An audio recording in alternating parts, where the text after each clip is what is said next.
बता ये तुझे क्या हुआ, तू है क्यों बेकरार इतना।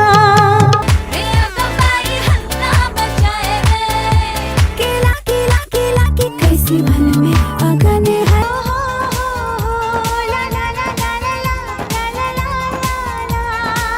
इस एक्ट्रेस का शुमार बॉलीवुड में बेहद खूबसूरत अभिनेत्रियों में किया जाता है। उन्होंने बॉलीवुड में एक से बढ़कर एक हिट फिल्में दी हैं। देखने वालों ने क्या क्या नहीं देखा होगा, मेरा दावा है कि तुझ सा नहीं। बॉलीवुड में एक्टिंग का लोहा मनवाने और अपने संजीदा अभिनय से दर्शकों को अपना दीवाना बनाने वाली इस एक्ट्रेस ने खंडाला गर्ल के नाम से खूब धूम मचाई।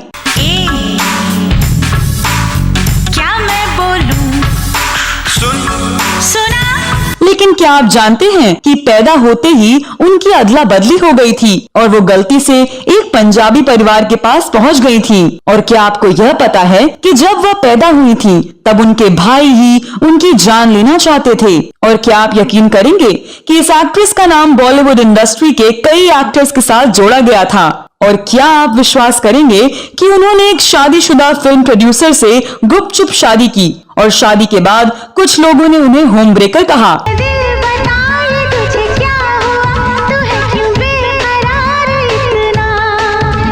इस वीडियो में हम जानेंगे और भी बहुत कुछ, तो आप बने रहिए हमारे साथ। रूप है तीखा तीखा, रस्म पे मर मिटता है, चाहे हो कोई भी दिल वाला। दोस्तों, रानी मुखर्जी का जन्म 21 मार्च 1978 को एक बंगाली परिवार में हुआ था।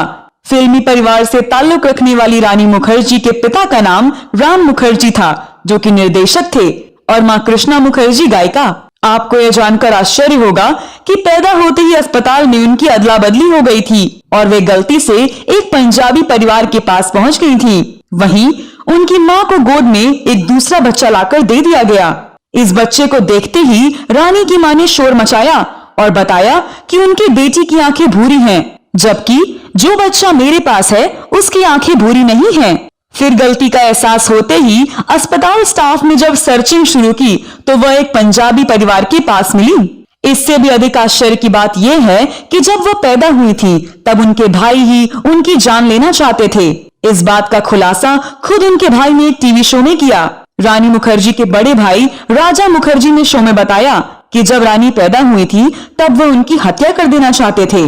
राजा मुखर्जी का कहना था कि वह अपनी माँ से बहुत प्यार करते थे और जब रानी का जन्म हुआ तो उनकी माँ रानी के साथ ज्यादा समय बिताती थी, जो कि राजा को अच्छा नहीं लगता था। रानी मुखर्जी ने बताया कि उनके भाई उनकी जान लेने के लिए उनको उठा चुके थे और पटकने ही जा रहे थे कि रुक गए।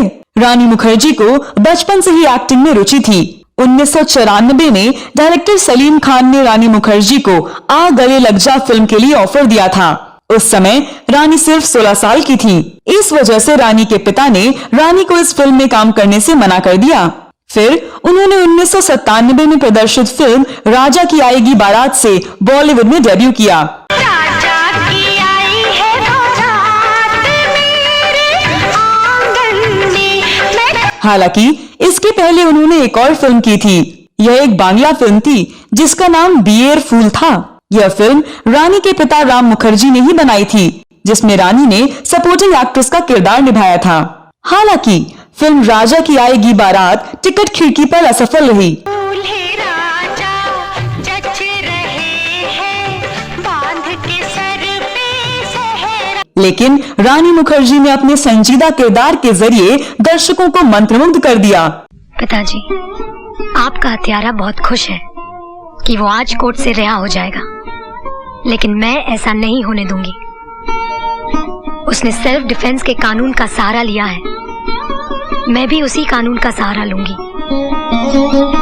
ताकि सांप भी मर जाए और लाठी भी न टूटे। साल 1998 में उन्हें आमिर खान के साथ गुलाम और शाहरुख खान के साथ कुछ कुछ होता है में काम करने का अवसर मिला।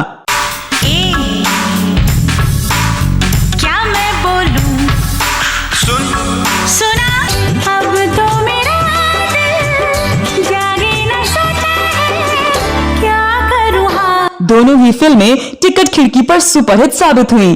कुछ कुछ होता है के लिए तो रानी मुखर्जी को सर्वश्रेष्ठ सहायक अभिनेत्री का फिल्म फेयर पुरस्कार भी मिला। उसके बाद रानी ने साथिया, चलते चलते, युवा, हम तुम और वीर ज़ारा जैसी फिल्मों में अपनी बहुआयामी प्रतिभा का परिचय दिया और अपने निभाए किरदारों के जरिए दर्शकों को मंत्रमुग्ध कर दिया। वर्ष 2005 में प्रदर्शित फिल्म ब्लैक रानी मुखर्जी के कैरियर की सर्वाधिक महत्वपूर्ण फिल्मों में शुमार की जाती है।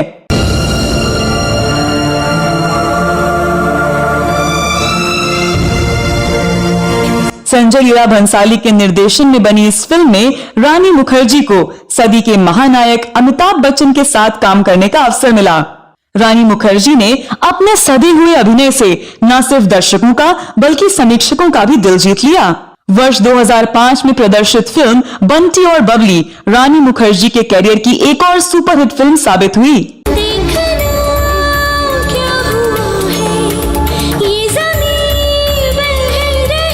यशराज बैनर तले बनी इस फिल्म के जरिए रानी मुखर्जी और अभिषेक बच्चन की जोड़ी ने दर्शकों को अपने कारनामों के जरिए हंसाते हंसाते लोटपोट कर दिया। उसके बाद रानी मुखर्जी की करण जौहर निर्देशित फिल्म कल हो ना हो प्रदर्शित हुई, जो कि टिकट खिड़की पर हिट साबित हुई। वर्ष 2011 में प्रदर्शित superhit film no one killed Jessica के जरिए रानी मुखर्जी ने एक बार फिर दर्शकों का दिल जीत लिया। लेकिन ये एक मौका मिल रहा है गलत को सही करने का और एटलीस्ट एक कोशिश करने का। कम ऑन गौरव। वर्ष 2012 में रानी मुखर्जी की फिल्म तलाश और मर्दानी प्रदर्शित हुई, जिसमें उन्होंने अपने दमदार अभिनय से दर्शकों को मंत्रमुग्ध कर दिया। मैं अपने धंधे में इतना रिस्क लेता ही नहीं हूँ। देख, मैं अंडर 19 टीम के 12th मैन प्यारी को तेरे घर से लेके जाऊंगी, पर आऊंगी जरूर। वर्ष 2018 में रानी मुखर्जी की सुपरहिट फिल्म हिचकी प्रदर्शित हुई। इसके बाद रानी मुखर्जी ने मर्दानी 2 और बंटी और बबली 2 जैसी फिल्मों में काम किया है। रानी मुखर्जी हमेशा से ही अपनी प्रोफेशनल लाइफ से ज्यादा पर्सनल लाइफ को लेकर सुर्खियों में रही हैं।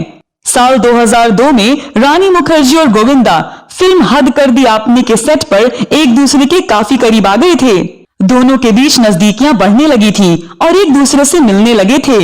एक बार वर्सोवा में स्थित रानी के ही फ्लैट पर गोविंदा अर्धनग्न अवस्था में बाहर निकल आए थे।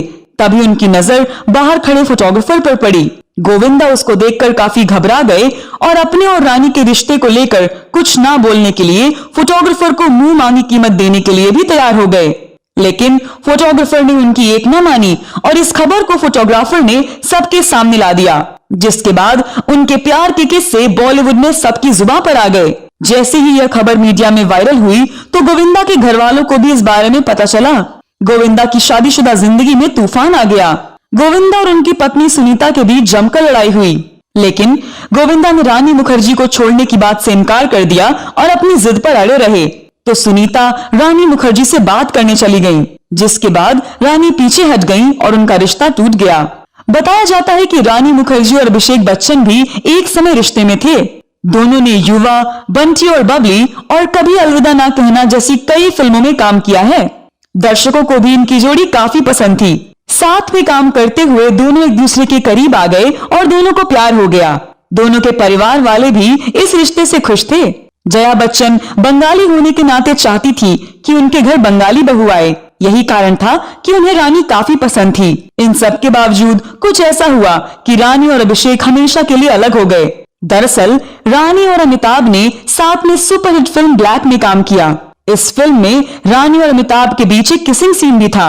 हालांकि जया बच्चन नहीं चाहती थी कि होने वाली बहू और ससुर के बीच ये सीन फिल्माया जाए, लेकिन रानी इसके लिए तैयार हो गई और यहीं से जया बच्चन रानी से नाराज हो गई थी। जया बच्चन रानी मुखर्जी से इस हद तक नाराज हो गई कि उन्हें अभिषेक बच्चन और ऐश्वर्या राय की शादी में इनवाइट तक नहीं किया। रानी मुखर्जी का नाम आमिर खान के साथ भी जोड़ा गया था। दोनों ने फिल्म गुलाम में साथ में काम किया था और उसके बाद से ही रानी और आमिर खान का नाम साथ में जुड़ने लगा था। हुस्न को चांद, जवानी को कमल कहते हैं, देखकर हम तुझे एक शोख गजल कहते हैं। उफ ये संगे मरमर सा तराशा हुआ शफाफ बदन, देखने वाले तुझे ताज महल कहते हैं। उस दौरान आमिर और उनकी पहली पत्नी रीना के रिश्ते में भी खटास आ गई थी और दोनों ने तलाक लेने का फैसला किया था। एक इंटरव्यू के दौरान रानी ने यह भी बताया था कि उनका आमिर खान पर क्रश था। हालांकि दोनों ने अपने रिश्ते पर कभी चुप्पी नहीं तोड़ी। उसके बाद आदित्य चोपड़ा और रानी मुखर्जी के अफेयर की अफवाहें खूब चर्चा में रही। रानी और आदित्य चोपड़ा ने भी कई सालों तक एक दूसरे को डेट किया, लेकिन हर बार मीडिया के सामने उन्होंने इस बात को नकारा था। बताया जाता है कि आदित्य चोपड़ा के पिता यश चोपड़ा को रानी मुखर्जी के संग उनका रिश्ता बिल्कुल पसंद नहीं था, क्योंकि आदित्य पहले से ही शादीशुदा थे। आदित्य चोपड़ा की पहली पत्नी का नाम पायल खन्ना था। यही वजह थी कि आदित्य ने रानी के लिए अपना घर तक छोड़ दिया था। कहा जाता है कि आदित्य को काफी समय तक होटल में रहना पड़ा था।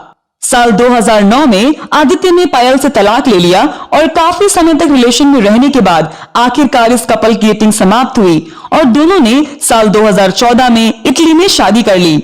इसके बाद दिसंबर 2015 को दोनों की बेटी आदिरा चोपड़ा का जन्म हुआ।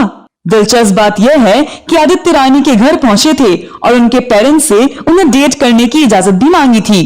शादी के बाद कुछ लोगों ने रानी को होम ब्रेकर तक कहा, लेकिन उन्होंने इन बातों पर सफाई देते हुए कहा था कि उन्होंने आदित्य को तब डेट करना शुरू किया जब उनका तलाक हो रहा था।